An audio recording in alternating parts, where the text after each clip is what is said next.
Assalamualaikum warahmatullahi wabarakatuh.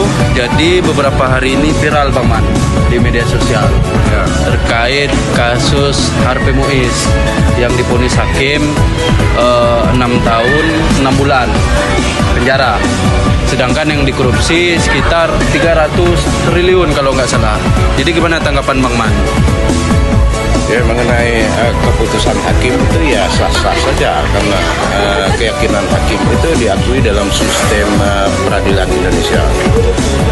Kemudian apakah jaksa menerima keputusan itu, apakah jaksa menyatakan banding, itu juga hak daripada jaksa.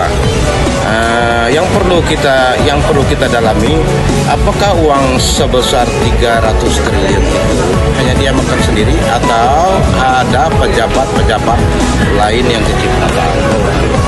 Ini suatu PR yang sangat berat. Ya, tentunya dalam hal ini sebuah ujian bagi lembaga-lembaga penegak hukum seperti KPK, Kejaksaan Tinggi, Kejaksaan Agung, dan juga pihak-pihak aparat lainnya. Ini satu ujian yang berat. Jadi sebenarnya ini kembali kita harus melakukan introspeksi kepada setiap lembaga hukum yang ada di Indonesia.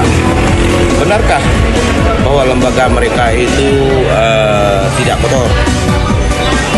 Saya rasa ini adalah suatu, dengan mengakui atau dengan melakukan introspeksi ini merupakan suatu pekerjaan yang sangat berat dan perlu suatu katakanlah suatu kejantanan atau suatu mental yang satria. Saya rasa begitu. Jadi begini Bang Man, ini kan dengan adanya putusan hakim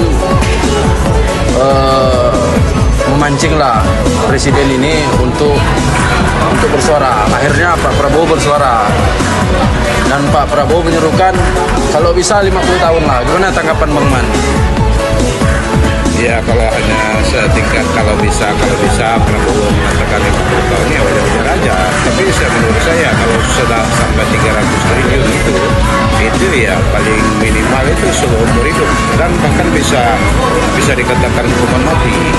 Mengalirnya dana 300 triliun ini ya kemana-mana aja ini yang harus diteliti.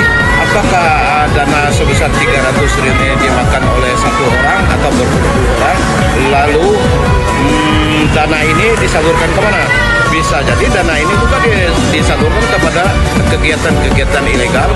Ya, dana sebesar 300 triliun itu yang pertama kita ya harus jelas kemana arah siapa-siapa yang menikmati uang ini kan.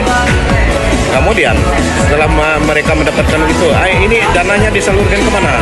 Apakah disimpan di Bank Dunia atau dilakukan pencucian uang kepada usaha-usaha yang secara tampilnya itu adalah usaha-usaha yang resmi atau legal?